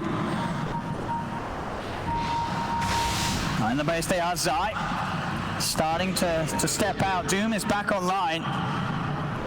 So if he does come too far at this point with the 18k lead they have, they can now afford to even just commit onto Zai. They certainly have the damage to do so. Matu starts ahead and he's going to try and pounce forward aggressively. aggressively here. Look at him moving on to Ramses, and Crit does get silenced. He's running away. They'll slow him down. They'll try and turn. Arteezy pops the cheese. Back up to Fulham with a BKB. He'll try and come in onto the two. And Ramses goes into the stuns there. Ramses with a BKB in the Doom. He's caught out the OD. Nisha's in trouble. The damage comes out from Ahmed. Nisha is dead once again. And now towards side they go. The Inferno Blade slammed down. Ramses lining up the stun. Yapso goes for the overgrowth. Time for B-Jammer. Gets forced in though. It gets cancelled. They're trying to go for Crit, but EG, they're just too far ahead. Another Timber Trade across. They look into Arbet, but they cannot get on top of this TA. They will lose the Wyvern. Arbet turns, goes to Matsu, but he can't go down. They kill the Templar Assassin. They are starting to get out. They get Crit lining up these two-man stuns. The buybacks coming out from Secret. They're throwing everything into this fight to try and repel EG, and it will work. EG will back off for now. Cost them a couple of buybacks here, the big one being Matumba Man, but they do finally manage to take a fight where they get some of the core kills. They are able to kill Arbet's TA. Ramses is playing this perfectly. Every single time he's just like, okay, I see Nisha. I go on Nisha. Gets the Doom off on him right away. The team fight lasts quite a long time there, so we see Matumba, he was starting to build up the stacks there. But overall, fantastic stun from Crit to be able to finish off that Slark. And Crit, 0-1-13 this game. He seems to be almost everywhere and connecting with his stuns perfectly to be able to set up for these kills. He's got 3,000 gold on top of a 4-staff Spirit Vessel. Super farm Nyx, as we kind of expected to with that GPM that was kicking in. And then, you know, some sort of sign of life from Secret, but definitely not the kickstart they need if they want to try and swing this one around, because now the game in this very precarious position. 7 minutes, Matumba Man has to play incredibly safely. If EG are able to get another sort of jump on him, they're going to have that timing when the Doom's back online. The game's just going to be over. Matu has to be prepared to be entirely defensive, and Secret, they've got to be there ready to protect him from any sort of aggressive move or sweep of the map that EG's almost certainly going to look for when Arbet's back up. That's behind the pit as well. There is that DD rune, and this would be ideal if EG want to take this and try and go for that play, to try and get that all-important jump that could seal the game ender here in game one. They have no way to peel. I mean, they have the relocate that they can use to kind of peel Nisha away in some instances, but they don't have any. They have no force steps on their team to actually just like force Nisha out if he does get doomed and jumped on initially. They've all gone for their own type of grittier type of items. Zai, of course, has gone for those items to protect his allies with that Lotus Orb, with that Halberd and Pipe.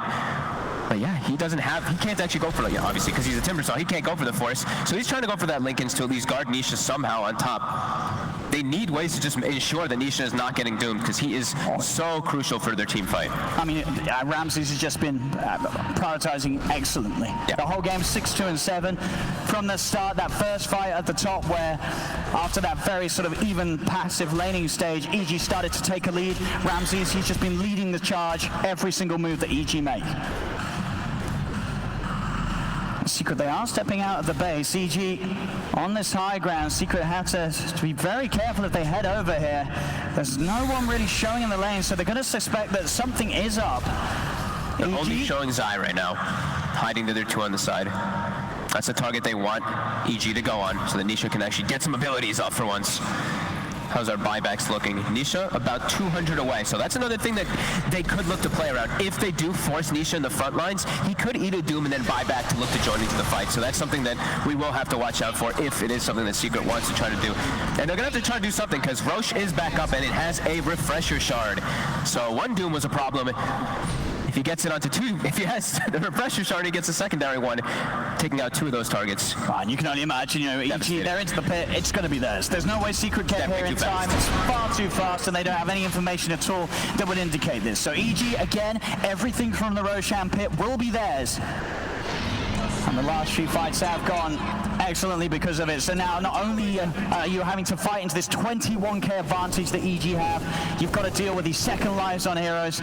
And as you say, that this refresher shard, which could ultimately end the game for Secret.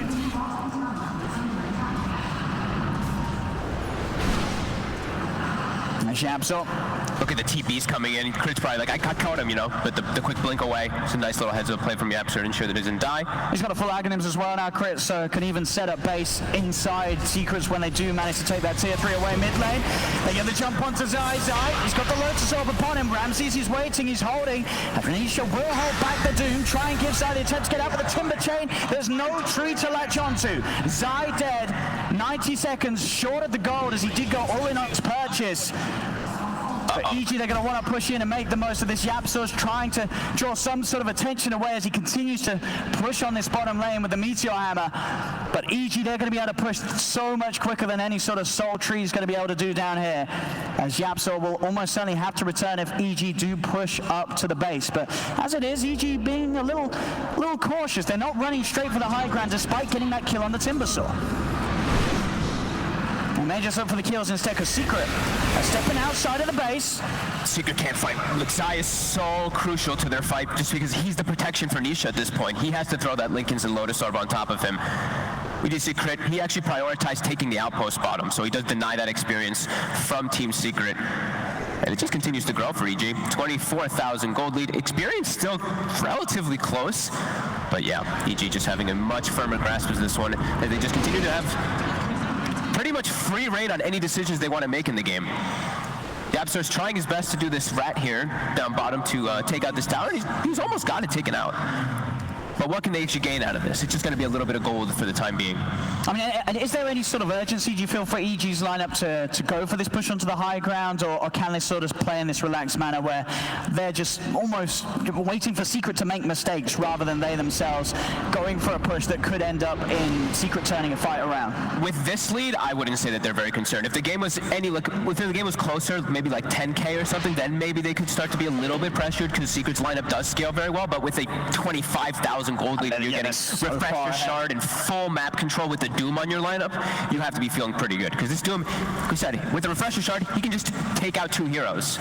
Or he can take out 1 hero, they buy back, and he takes them out again, be it Nisha. I mean, this is just, this is a masterclass from EG, this opening game of the best of 5 so far, and something that's incredibly exciting to see going into the rest of the series, because people wondered, Secret, they have been destroying teams on their upper bracket run, and EG's now come into the grand finals, and they're just making Secret cower. Secret, they're not doing anything in this game because EG, they're entirely controlling them. This whole 41 minutes of the game has been all EG's lead.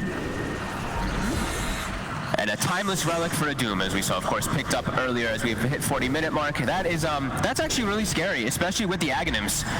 Infernal Blade, when he's getting close to 25 on Doom, a 25 Infernal Blade Doom with Aghanims with a timeless relic, I don't even know how much damage it's going to do.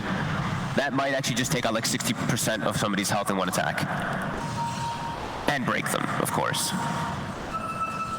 Still playing a bit of the waiting game. I mean, I bet you can feel, EG, they are probably loving this. They know that, especially in like a game 1, the more sort of damage they can do to sort of Secret's minds in this match, the better it's going to be for them going forward. They want to make this loss for Secret as painful as possible. A real test to see if Secret can keep their cool when they're being dominated in a way that they really haven't been so far this tournament. And if Secret can even take a fight at all in this game, because it really has seemed like Secret's never really taken a fight. They took that one attempt up top and just got wiped. Besides that, it really has just been EG all over the place throughout this entire game. And all lanes pushing in, so they're just keeping Secret in their base. I feel like Secret's been stuck in here for a long time now.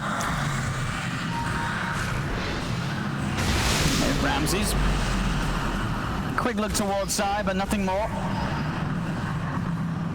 Still yet to show any intention of trying to push on up to the high ground. They have got the creep waves in position.